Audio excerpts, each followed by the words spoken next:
She handed me chamomile and said, "I used your old recipe. The problem is, I never put sugar in my tea." I've always believed that people tell you everything you need to know in their greetings. Some say hello like an apology, others like a transaction, but Marla, my daughter-in-law, says it like she's already rehearsed your answer. That afternoon, she breezed into my kitchen like a lifestyle ad for overpriced candles and personal betrayal. "Afternoon, Mom," she said with that curated brightness she thinks counts as sincerity. "I made your favorite, chamomile, with a little something extra, just like you used to make it." She held out the teacup with both hands, reverent, like it was a peace offering from someone who hadn't already declared war. I took it, of course. I was raised properly. The tea was warm, fragrant, just a hint too floral, too engineered. And then there was the taste, underneath the honey and mint, something metallic, something acrid, like someone had asked a lab technician to make dessert. I sipped, slowly, then smiled, with my lips only. I said. "You used the ceramic pot. Nice choice." Her eyes flickered for just a second. She hadn't mentioned the pot. "Oh, yes. I thought it'd keep the flavors more balanced." Balanced. A word that means nothing and everything when you're trying not to say corrected.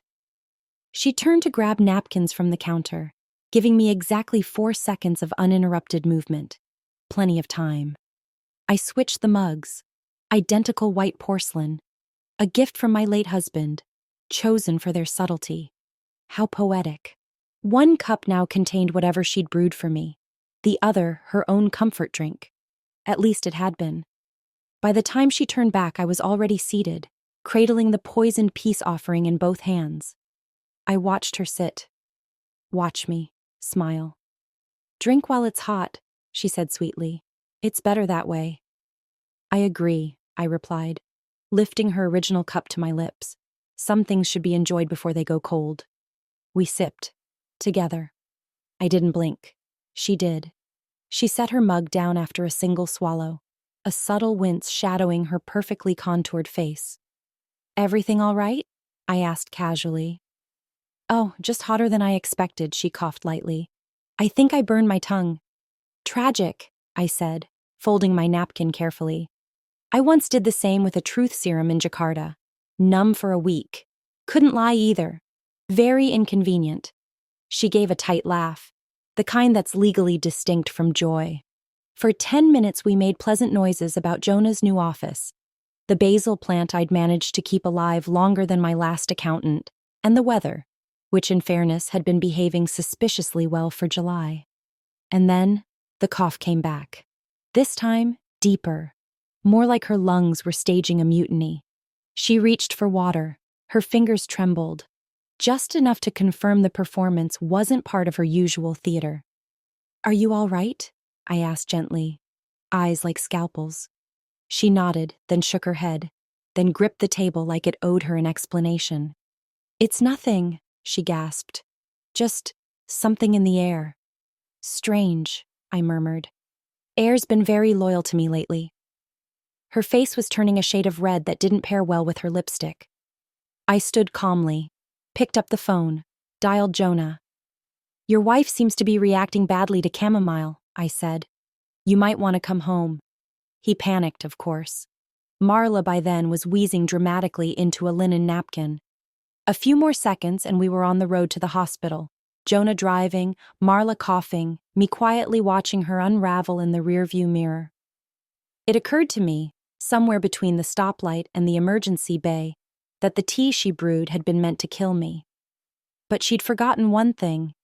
I was 73. I had buried a husband, tried 3 serial killers, and corrected the footnotes in 5 textbooks. Marla wasn't the first person to try and outwit me over herbal beverages. She was just the first to poison herself doing it. She took one mouthful, then another, then started sweating like someone who just remembered where they hid the body. It happened slowly, like a badly timed scene change in amateur theater, the moment where the audience realizes someone's forgotten their line. Marla's posture shifted first, a subtle slump, like her spine had suddenly become optional, She blinked a few times, too fast, then touched her temple as if the room had politely tilted sideways and no one else noticed. I think I need water, she murmured. Oh? I said, folding my hands. Thirst. That's often the body's way of asking for forgiveness. She tried to smile, but the corners of her lips moved with all the conviction of a guilty plea. The coughing began softly. Throat clearing, really. The sort of ladylike wheeze you do before speaking at a book club. But it escalated fast, into something guttural, wet, and very real. She stumbled back slightly, catching herself on the marble countertop like it had wronged her. Her breathing had turned short, clipped, as if every lungful was being reviewed before approval. Her skin flushed red across the collarbone. Not the usual spray tan hue she curated from her wellness blog, but something rawer, more primal, more medical. Marla? I said, gently rising. Should I call Jonah? No, she choked. It's just, I think I'm having an allergy. Maybe the tea. The irony was so thick I could have spread it on toast. No one's allergic to chamomile, I said smoothly, crossing to pour her water. Unless, of course, the tea had help. She flinched when I handed her the glass, as if touching something I'd touched might complete the murder. Pity. That particular cup had been hers from the beginning.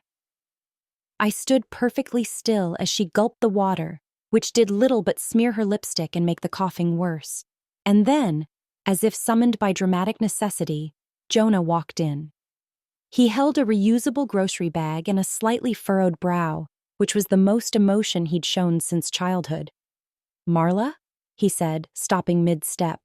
She turned toward him with the panic of someone who just realized her alibi was locked in a car trunk. I don't know, she rasped. I drank the tea and everything started spinning.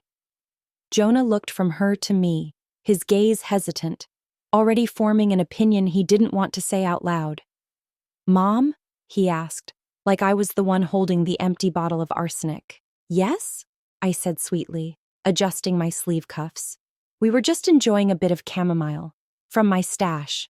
She made it, Marla gasped. She made it and switched it. I think she... I tilted my head. I see. So, you're accusing me of poisoning you, with the tea you brought, using the recipe you claimed was mine. Jonah's lips parted, searching for the sentence that would hurt the least. I'm just saying, he muttered. You've been distant and critical and off lately. I raised an eyebrow. Off? It's just, this is all a bit intense. Oh, darling, I said. Poisoning your daughter-in-law is intense. Having opinions about her essential oil pyramid scheme is not. Jonah winced. Marla sagged onto the kitchen bench like a melting sculpture of deceit and eucalyptus lotion. I think we need to get her to urgent care, he said, finally locating his purpose. Yes, I nodded. Do tell them she brought the tea, drank the tea, and then blame the woman who drinks her chamomile black and unsweetened, with a side of suspicion. He helped Marla up, her breath shallow now, her accusations still hanging in the air like cheap perfume. I followed them to the car but stopped just short of the passenger door. Jonah, I said calmly, you might want to ask yourself a question during the drive. What? If Marla didn't mean to poison herself, then who do you think the tea was meant for? His face lost a little more color than usual. He looked at her, then me. I smiled faintly. I'll see you both at the hospital. The ER doctor said toxic ingestion. I said, I know. The waiting room smelled like disinfectant and plastic resignation. Somewhere down the hallway, a machine beeped in soft protest, while someone sobbed into a vending machine sandwich. A woman in scrubs called out a name no one responded to. Jonah paced like guilt with a Fitbit. I sat. Still, hands folded. One ankle draped over the other in the same way I've always crossed them. Courtroom, faculty lounge, or triage unit. Dignity isn't situational. It's a habit.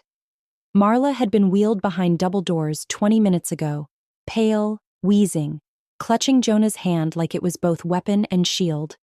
Theatrics tend to lose their punch when performed on morphine. The curtain finally parted. Enter Dr. Hamed, emergency physician, early 40s, prematurely graying, with a clipboard and the kind of tight-lipped expression doctors save for sentences that end in osis. He looked at me, then at Jonah. Mrs. Hastings has shown signs of toxic ingestion, he said. Specifically, symptoms consistent with ingesting a bitter alkaloid compound.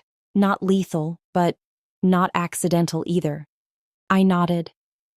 I know. His eyebrows rose a fraction. I'm sorry. I said I know, I replied. She brewed the tea. I watched her drink it. Then I watched her accuse me of trying to kill her with it. Jonah rubbed the back of his neck, which I'd long recognized as his stalling gesture. He only did it when someone smarter than him asked a question he didn't want to answer. I think maybe it was a misunderstanding, he offered weakly. They were both drinking tea. Yes, I said. From cups Marla brought, in a bag Marla carried, using a recipe Marla claimed I'd used, which incidentally I had not, because I don't sweeten chamomile. It doesn't need help, unlike some people. Dr. Hamed blinked. I see.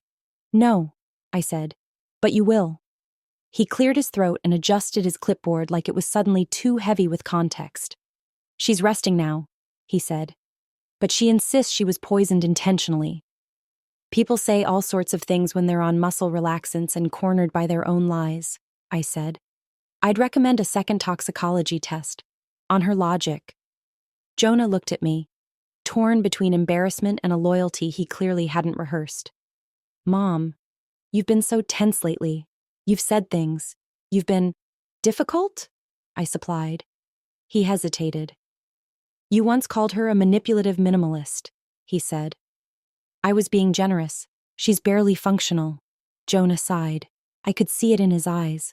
The fatigue of a man who didn't want to choose, but would default to the person who shared his mortgage.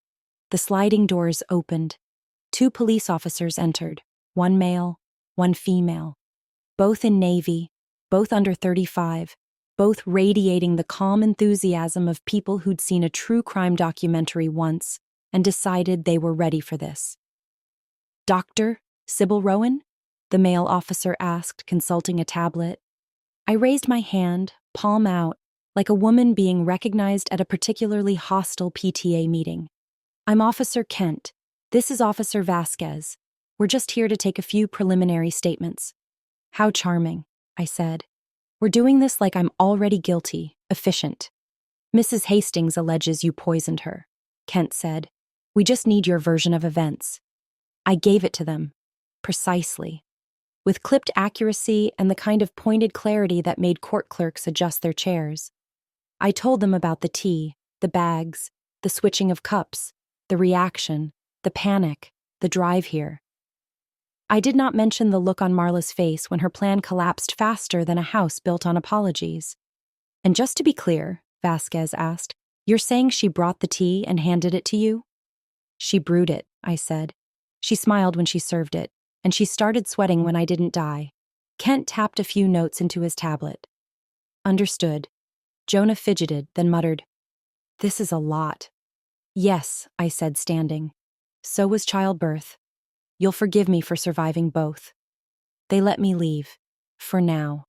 Apparently attempted murder by herbal infusion doesn't warrant immediate arrest.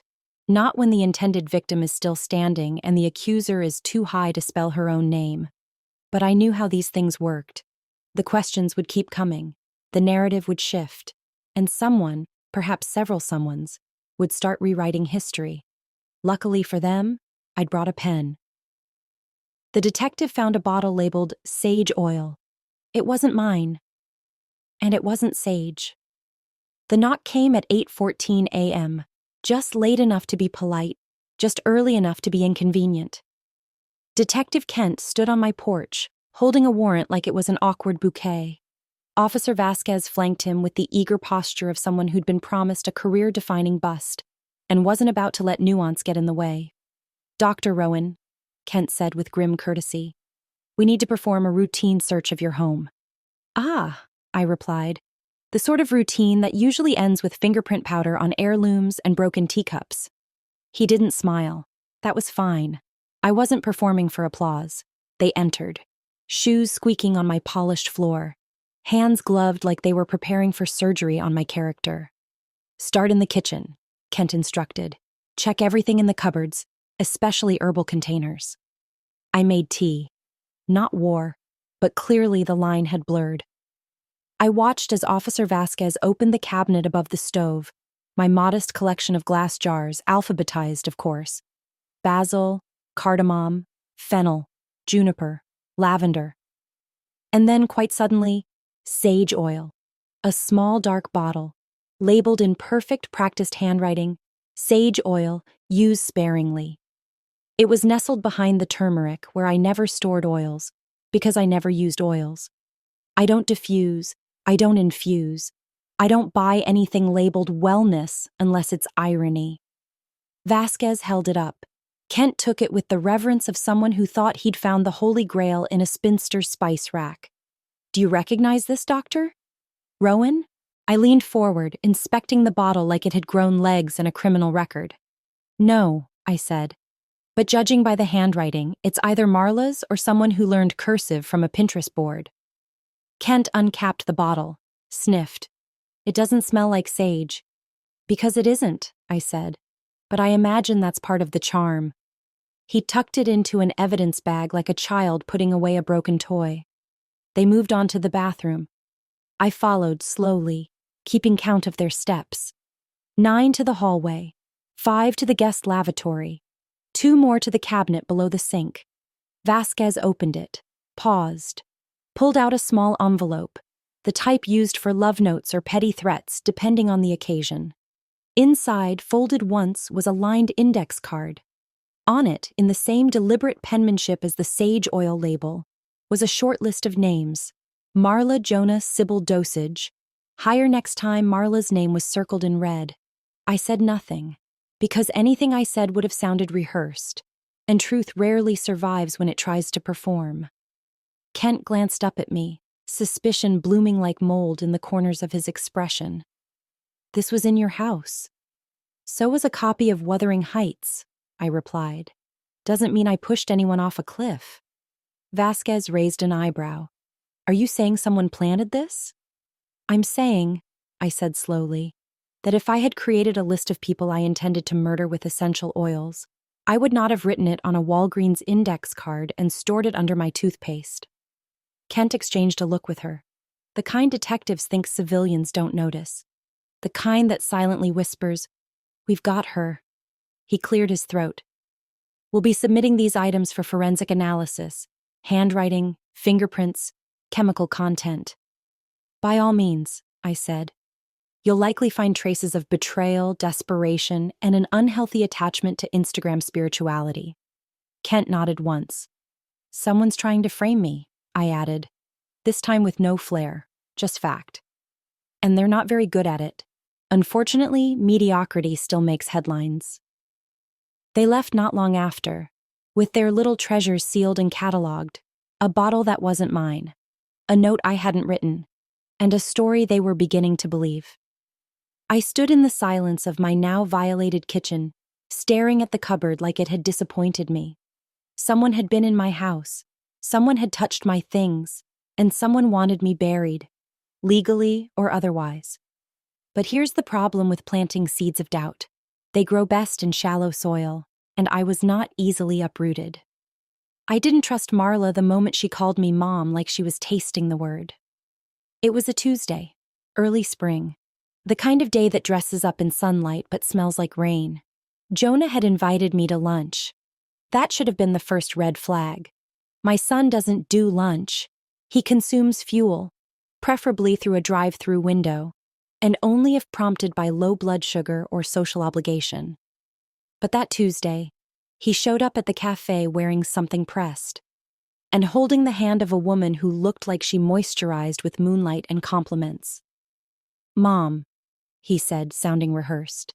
"This is Marla." Marla. A name that sounds like it's always being whispered behind someone else's back. She extended her hand like a diplomat in a silk trench coat. No rings, no nail polish. Just perfectly tended, unthreatening femininity.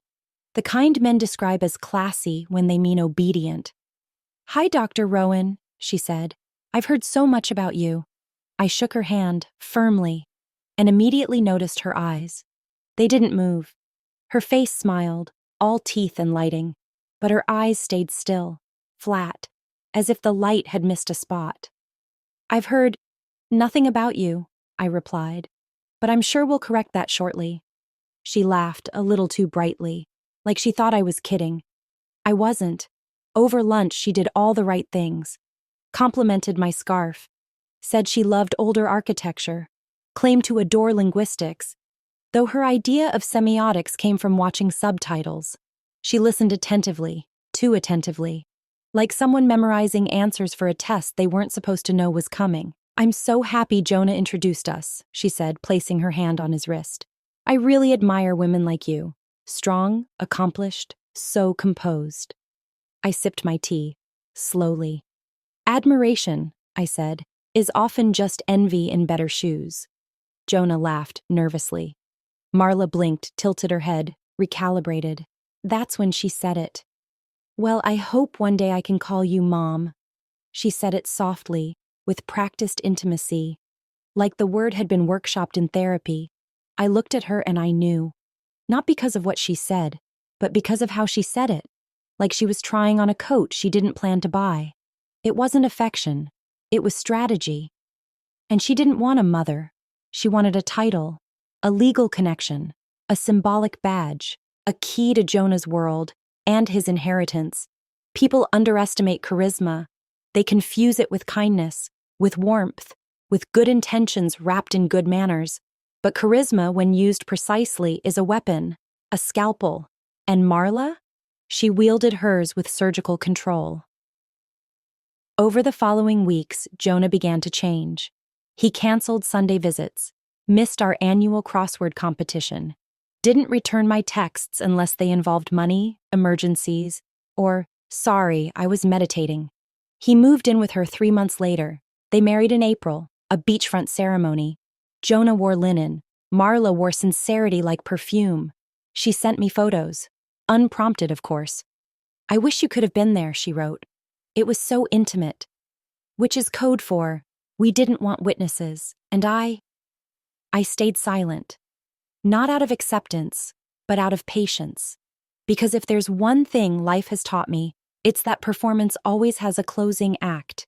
And no one, not even Marla, can smile forever without eventually blinking. He said he was going to get her robe and phone charger. Instead, he planted evidence in the house I built. Grief doesn't always arrive wearing black. Sometimes it shows up in khakis and a wrinkled polo shirt, holding a grocery bag and a set of my house keys. That's what Jonah looked like the morning after Marla's incident. Polite, disheveled, distracted, said he needed to pick up a few of her things while she recovered in the hospital. "Just her robe and phone charger," he said, already halfway to the door. "She's asking for her favorite shampoo, too." Shampoo. The dying always prioritize split ends. I'd nodded then, too tired to argue, too stunned by the surreal choreography of being accused of poisoning someone who'd clearly failed to poison me first. I didn't think much of his visit at the time, but hindsight, as they say, is less forgiving than I am. It hit me while pouring coffee, a clean, bitter cup brewed just for myself without any theatrics. I remembered the sound of the lock turning, the echo of his footsteps on my floorboards, and the quiet, too quiet, the kind of quiet that feels productive. Jonah had been in my home, alone. At precisely the same time, the officers now claimed they found a bottle of counterfeit sage oil behind my turmeric. He hadn't fetched a robe. He'd dropped off a sentence, and he'd written it in someone else's handwriting. I set down my mug and went straight to the hallway cabinet. Top shelf, behind the winter scarves and a backup flashlight, the security camera box. It had been installed just last month, after the Simmons boy across the street tried breaking into his own house drunk and mistook my front door for his. I'd almost called the police until he vomited on my hydrangeas and started crying about his ex-wife. Still, I kept the camera, mounted it discreetly above the porch, angled toward the driveway and front entrance. Not because I feared crime, but because I respected evidence. I pulled out my phone, logged into the app. The timeline stared back at me, a simple bar of gray and red segments. There it was, 10:57 a.m., Jonah's car pulling into my drive. 10:58, Jonah at my door, key in hand, casual, almost efficient. 11:02 to 12:08, no movement. 12:09. He exits from the back gate, quietly. Not so much a son retrieving shampoo as a ghost planting landmines. I stared at the footage for a full minute, then called Frank Calder. Retired judge. Old friend. The only man I've ever met who could win a poker game with a silence. He picked up on the second ring. "Sybil," he said. "I saw the news. You made it to attempted murder. Always said you had range." "Frank," I replied, "I need you to watch something. And then I need you to help me take my son apart, legally." I drove to his home just outside town. Quiet place. Books stacked in towers that defied engineering. Framed court sketches hung like war medals. He watched the footage, twice. Didn't speak until the second replay ended. "Well," he said, steepling his fingers, "either he really wanted that shampoo, or your boy just handed you the motive, the method, and the means." I nodded. "I taught him to tie his shoes," I said. "Apparently I should have taught him not to commit felonies on camera." Frank leaned back in his chair. "We'll need timestamps, logs, chain of custody on everything the police found. I've got contacts. Still owe me favors." "And I have more footage," I added. "Camera covers the side yard too. He left through the back. Didn't want the front to catch his face twice." Frank gave a low whistle. "Sybil, this isn't just sloppy, it's sentimental." "No," I corrected. "It's Marla. Jonah's just the vehicle. She's the driver." And suddenly the betrayal sharpened. Not just poison, not just lies, but the realization that someone I raised, someone who once cried into my coat at his father's funeral, had walked into my home and planted poison like it was a housewarming gift. Frank looked at me carefully. "Are you sure you want to do this?" I met his gaze. "I'm 73 years old, Frank. I don't run. I don't hide. And I don't forgive liars who put my name on a bottle of murder." He entered through the front and left through the garden, like guilt with a to-do list. There's something revealing about how a person walks when they think no one's watching. Feet land heavier, shoulders loosen. The body shifts from performance to intent. When Jonah walked into my house that morning, he wasn't visiting. He was staging a scene. I sat in Frank's study, a cup of black Darjeeling untouched beside me, watching the footage in high resolution. No background music, just footsteps and betrayal. 10:57 a.m. My driveway. Jonah's silver sedan. Same car he'd begged me not to co-sign for when he was 23 and overconfident. He stepped out, slower than usual, looked up and down the street like a man hoping not to be remembered. He carried a gray gym bag, branded, monogrammed, the kind they give to executives too middle-tier to deserve a real bonus. He approached the door with my spare key already in hand. No hesitation, no pause. Just access. It's strange watching someone unlock your front door without knocking. Like seeing a burglar with your mailing address and a key fob. He entered. 10:58 a.m. From that point, the camera caught nothing for 73 minutes. No movement, no calls, no oops, forgot the shampoo. Just silence. Long, productive silence. 12:11 p.m. He reappeared. This time at the back door. No gym bag, no robe, no charger, no reason. He opened the latch, scanned the garden like a man surveying damage, or dodging it, and slipped out through the gate. The kind of exit one makes when guilt is easier to carry than groceries. Frank paused the video, zoomed in on Jonah's face, still and grainy, but unmistakable. The set of his jaw, the eyes trying not to blink too fast, the faint glisten of sweat near his temple despite the mild weather. "This wasn't panic," Frank said. "This was rehearsal." I nodded once. "He entered like he had a checklist," I said, "and left like he'd just ticked the last box." Frank leaned forward, replayed the exit. "Any idea what was in the bag?" "No," I said, "but I know what wasn't. her robe, her phone charger, and anything resembling a soul. He didn't respond. He didn't have to. The silence spoke for itself. I knew Jonah was no saint. He'd inherited his father's charm and my capacity for silence, which meant he could disarm and disappear in equal measure. But I never imagined he'd trade his moral compass for a bottle of fake sage oil and a forged shopping list. Frank closed the laptop. "We can subpoena the footage officially if this goes to court," he said. "It will," I replied. "They started a play. I'm just making sure it ends on the right curtain call." He glanced at me, something in his expression shifting. "Sybil, you still hoping he's innocent?" I didn't answer right away, because honesty, like tea, needs steeping. "No," I said finally. "I'm hoping he's ashamed. Because forgiveness isn't possible when the guilty feel nothing.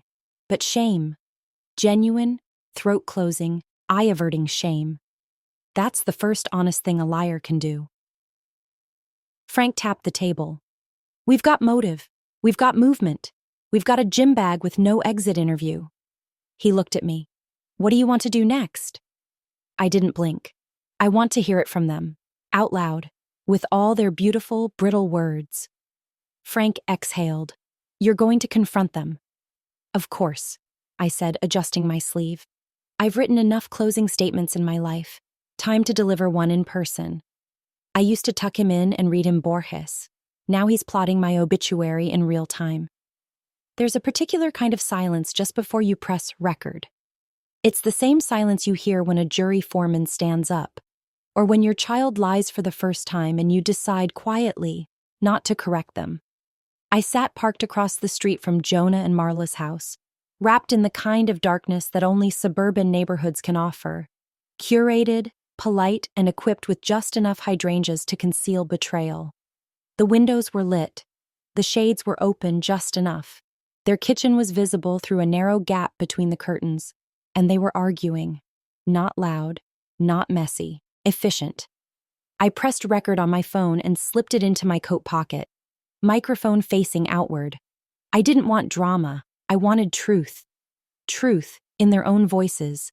Truth they couldn't bury beneath hand sanitizer and matching yoga mats. "You're overreacting," Jonah said. His tone was tight, the tone of a man hoping his conscience will shut up if he keeps speaking. "I'm being practical," Marla replied. "We're so close. One or two more appearances of concern and she'll be indicted. We've done everything else. You planted the bottle, right?" Pause. "Yeah," he muttered. "Yeah, I did." There it was. I didn't flinch, but I did stop breathing for a moment. "And the list?" she continued. "In the bathroom drawer, folded like you said." "Good." Her voice was crisp, clinical, the same way I imagine she compliments her own reflection. "And the tea?" she added. "She drank mine," Jonah said, his voice breaking. "She switched the mugs. She knew, Marla. She knew." "Then she's clever," Marla said. "And dangerous, which means we were right to act." Right to act. It was as if she were discussing pest control. There was a silence. Then the sound of glass, a cup being set down too hard. "I'm just saying," Jonah murmured. "This feels like too much. She raised me." "And she judged you," Marla snapped. "Your whole life. She never believed in you. Never thought you'd be anything without her name. Now we'll have everything. The house, the portfolio, the stocks. You want to spend your life begging for her crumbs?" He didn't respond. Silence again. But this one stung deeper. Then he said, almost softly, like a man negotiating his own guilt down to a misdemeanor, "And after, we go somewhere else? Start over?" Marla's voice brightened, like a shark catching the scent of blood. "Of course. I've already started looking at properties in Lisbon. Ocean view, new name, fresh start. No more correcting your posture. No more teacups with conditions." And that's when I realized this wasn't a plan. This was a script, one they'd rehearsed. She wasn't seducing him with lies. She was weaponizing his need to feel seen. I shifted slightly. The gravel under my shoes made the faintest crunch. Inside, Marla's head turned toward the window. Did you hear that? She asked. Jonah followed her gaze. Probably nothing, he said. Wind, maybe a cat. She stepped closer to the glass, squinting. I pulled back into the shadows, one gloved hand resting on the recorder in my coat. Heart calm, hand steady, face still. It wasn't fear that filled me, it was clarity, the kind you only get when every illusion finally shatters. I used to tuck that boy in, read him Borges when he had nightmares. He said the words were too big. I told him stories make sense when you read between the lines. Now here he was, reading me between the lines. I turned, walked quietly back to the car, engine off, phone still recording. By the time I slid into the driver's seat, I had everything I needed. 2 voices, 1 confession, and a final sentence, spoken softly but sharp enough to draw blood. Jonah had said, "She'll forgive me, right? If we make it look like an accident?" And Marla had answered, "Only if she lives long enough." Marla grabbed the kitchen knife. "If she's here, I'm ending this now." And suddenly I was prey. Paranoia doesn't announce itself. It slides in quietly, wearing your coat and sitting in your chair. Then it hands you a knife and asks you to make the first move. I was 5 steps from my car when I realized I'd made a mistake, not a tactical one, a human one. I'd leaned my phone too close to the window when I placed it on the sill, just enough to catch sound and reflection. And Marla, it turns out, doesn't just play to an audience. She watches them. From inside, her voice cut through the glass. "Jonah," she said, slow and tight. "What is that?" I froze. Jonah sounded confused. Then I heard it, the scrape of fingers against brick. A pause. Then Marla again, sharper this time. "It's recording." She said it like the word offended her. A chair scraped back, the sound of glass clinking, rushed movement. Then her voice again, colder now. "If she's here, I'm ending this now." Jonah muttered something. Indecisive, panicked, useless. And then I heard the distinct metallic slide of a drawer opening. Kitchen, cutlery, a pause. Then the unmistakable clatter of utensils. And the silence that only means one thing. She took the biggest knife. I backed away from the window slowly, careful not to snap a twig, not to make a sound. My heels pressed into the garden mulch like punctuation marks. I didn't run. Not yet. Running is for people without history. I've testified against mob enforcers, disarmed knife-wielding students in front of blackboards, and once negotiated a ceasefire between 2 warring professors in the linguistics department. I don't run, but I did move. Low, deliberate, toward the shed. My old garden shed, iron latch, creaky hinges, faint smell of peat moss and forgotten ambition. I slid inside, closed the door, pulled it shut with my coat wrapped around the handle to keep the noise soft. Outside I heard her. The voice that used to coo Mom now called out in a sing-song pitch, sugary and death-sweet. "Sybil, come out. This doesn't have to be ugly." Ugly. As if she were offering me a coupon for selective execution. I crouched behind the stack of winter pots and watched the faint gap of light under the door shift as her shadow passed. Every muscle in my body ached to do something. But this was no courtroom. This was survival. And survival is not elegant. It doesn't require perfect posture or a scathing rebuttal. It requires stillness, a beat, then another voice. Jonah, frail, scared, cowardly, and somehow worse than hers. "Marla, this isn't the plan." "No," she snapped. "This is the correction. She's seen too much. She knows." Silence. Then, "Go check the other side of the yard. If she runs, she'll head for the gate." Jonah hesitated. I said go. Her command cracked like ice.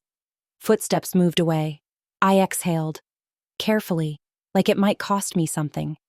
There I was, 73 years old, hiding behind rakes and broken flower pots, heart pounding like it had forgotten I was meant to be dignified. And for the first time since this all began, I wasn't simply outmaneuvering a criminal. I was being hunted, not metaphorically, not strategically, literally, by a woman with a knife, a motive, and a complete absence of conscience, and by a son too weak to stop her. In that moment, everything I'd once believed about motherhood felt like an anecdote I'd misquoted.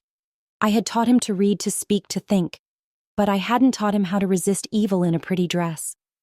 Outside, her footsteps circled again. "Come on, Sybil. You're a smart woman. Don't make me chase you. Let's just finish this, like adults." Her voice was close now, right outside the shed. She paused, and then whispered, "I'm going to open every door until I find you." I didn't move, because now I knew something she didn't. She may have had the knife, but I had the recording, and in the right courtroom that would cut deeper. She dialed the police. "My mother-in-law's back. She's dangerous. I'm afraid for my life." Some women cry wolf. Marla cries victim, with a practiced tremble and a signal-boosted voice. I was still crouched in the garden shed when I heard the unmistakable cadence of her phone call, each syllable curated, each breath measured. "Yes, I'm at home. My mother-in-law just broke in. I think she's dangerous." Pause. "She was accused of poisoning me. She's here now. I don't feel safe." Another pause, slight sniffle, subtle quiver, Academy Award adjacent. "No, I haven't seen a weapon, but she's threatened me before, verbally." Of course. A threat unrecorded is a threat perfected. I stayed still, heartbeat calm now, cold and clinical. I knew what she was doing. She wasn't hunting me anymore. She was laying a narrative, a fresh coat of paint on the crime scene, prepping the stage for self-defense. Because when the police find a woman hiding in your garden, it's easier to play hero than conspirator. She was baiting me. But I don't bite. Not anymore. Once her footsteps moved off, I counted to 60, backwards in Sanskrit, just to stay sharp. Then slipped out through the side gate, keeping low. My keys were already in my hand. I didn't turn on the headlights. I didn't need light. I needed distance. 20 minutes later, I was back at Frank's house. Still standing. Still not stabbed.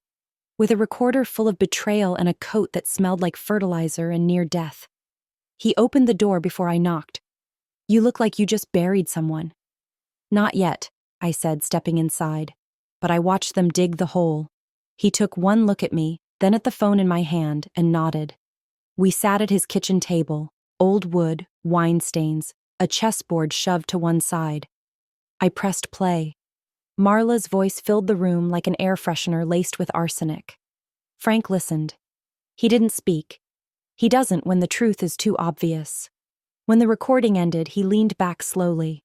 "Well," he said, "that's motive, intent, and mutual collaboration. And the bit about Portugal was a nice touch." "She tried to kill me," I said quietly. "Then she tried to claim me." Frank nodded again. "She called the police while I was hiding behind a garden hoe," I added. "Said I broke in, that she was afraid for her life." "She's laying the coffin," he said. "Exactly," I replied. "All that's left is to push me in and call it closure." He stood, grabbed his phone, and started making calls. One to a retired forensic specialist, another to a journalist who owed him a favor, a third to a judge who once tried to sleep with him during a conference in Santa Fe. Old networks, old debts, old truths, now sharpened into allies. While he worked the phones, I prepared my side, compiled timestamps, footage, the T-swap, Jonah's entrance, Jonah's exit, the list, the oil, the recording, the attempted hunting session under the guise of concern. I had everything. And for the first time in a week, I wasn't just surviving. I was building a case. Frank finished his last call. "We deliver this directly," he said. "State police, not local. Too much gossip. Too many coffee shop detectives who think guilt wears pearls." I handed him the drive. "Let's bury the story before they bury me." He gave a rare smile. "You ready for this, Sybil?" I adjusted the collar of my coat, realigned my spine, brushed a bit of dirt from my sleeve like it was sentiment.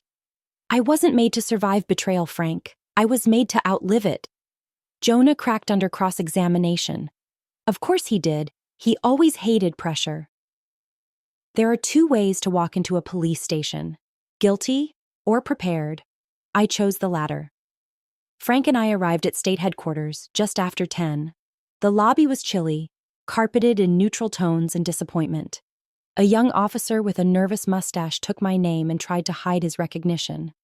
I suppose not every 73-year-old woman walks in carrying a labeled evidence box and the aura of strategic vengeance. The detectives, real ones, not local badge polishers, met us in a conference room that smelled faintly of burnt coffee and unasked questions. Captain Reyes took the lead, early 50s, director, wore her badge like she'd earned it in court, not a calendar. "Dr. Rowan," she said, scanning the folder I handed over. "This is substantial." "Yes," I said, folding my hands. "It's also chronological." Reyes raised an eyebrow. "You compiled timestamps?" "I taught forensic syntax for 3 decades. Of course I compiled timestamps." She flipped through the documents, security footage stills, voice recordings, metadata logs, Marla's sweet little monologue about Portugal and life insurance. I watched her posture shift from curiosity to concern to calculation. "This is attempted murder," she said. "Among other things," I replied. "Identity fraud, perjury, conspiracy, and very poor handwriting on the poison list, but I suppose that one's not prosecutable." By noon, the machine was in motion. Digital copies were filed, statements were taken, my fingerprints were scanned, not as a suspect, but to eliminate me from scene contamination. I'd turned myself in, yes, but only so they'd know where to find me after the smoke cleared. An hour later, arrest warrants were issued. Jonah was picked up first, at his office in front of his assistant, who promptly fainted. A poetic response, honestly. According to the officers, Jonah didn't ask why he was being arrested. He asked how long it would take. Cowardice doesn't shout, it folds, and Jonah folded like a linen napkin, creased and compliant. He didn't even wait for a lawyer before starting to talk. "She made me do it," he said. "Marla, she planned everything, the tea, the fake evidence. I just helped. Helped. The same way a ladder helps a thief. The same way silence helps a scream go unheard." Reyes didn't flinch. "Why?" And Jonah, ever the over-explainer, replied, "She said it was the only way I'd ever matter, that I was always just Sybil's son, never my own man." A tragic line. But as defenses go, it's less persuasive when paired with attempted matricide. They picked up Marla that evening, or rather, they tried.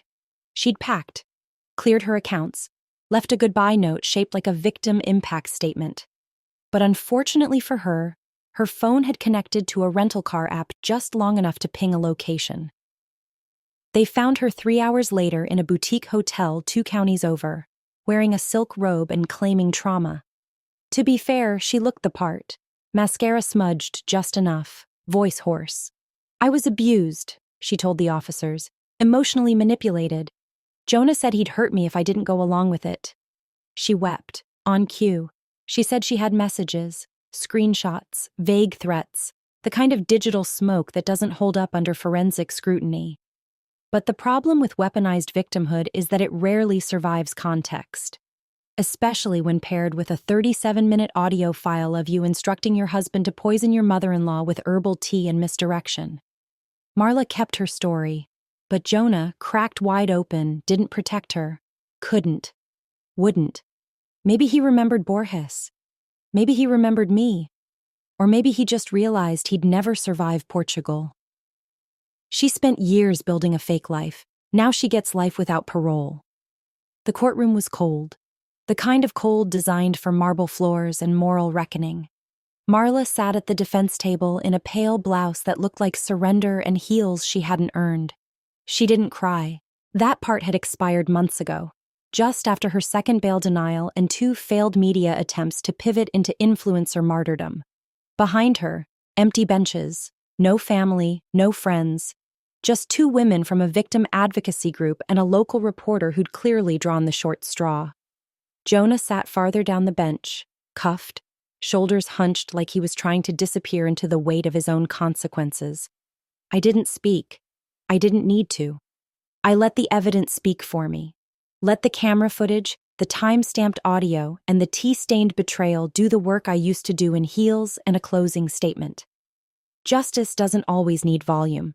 Sometimes it just needs clarity. The judge read the sentence like it was a grocery list. Marla Hastings for attempted murder, conspiracy, and obstruction of justice. This court sentences you to life in prison without the possibility of parole. Marla didn't move, just blinked once, slowly. A reaction, but not regret. Recognition, maybe, that her story had closed, and she wasn't the narrator anymore. Next came Jonah. Jonah Rowan, the judge said, looking directly at him. For conspiracy to commit fraud, evidence tampering, and accessory to attempted murder, you're sentenced to 15 years in federal custody. He nodded. No tears, no plea, just resignation. The last gift cowardice gives to those who mistake it for survival. 15 years. I once grounded him for 3 days for lying about a math test. Now, a decade and a half, not for failure, but choice. Afterward, the courtroom emptied like a slow exhale. The lawyers left. The murmurs faded. The clerk gathered papers and avoided my eyes. I remained, seated, still, spine straight. I looked at the defense table, now vacant except for a half-empty plastic water bottle and a closed folder with Marla's name spelled incorrectly on the label. Fitting. She'd spent years building an identity, polishing it, selling it, packaging herself into someone warm, likable, followable. And in the end, it took 2 microphones and a garden shed to unravel it. She wasn't a wife. She wasn't a nurse. She wasn't even original. She was a copy of a copy of a con, the kind of person who believes their own script until someone edits in the truth. And Jonah? I don't hate him, but I don't forgive him either. Forgiveness is not a reflex. It's a privilege, and you don't offer it to someone who let you be hunted through your own garden, then left the gate open on the way out. We haven't spoken since the trial. He tried.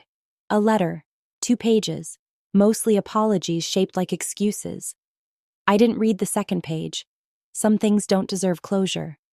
They deserve silence. I left the courthouse through the side door.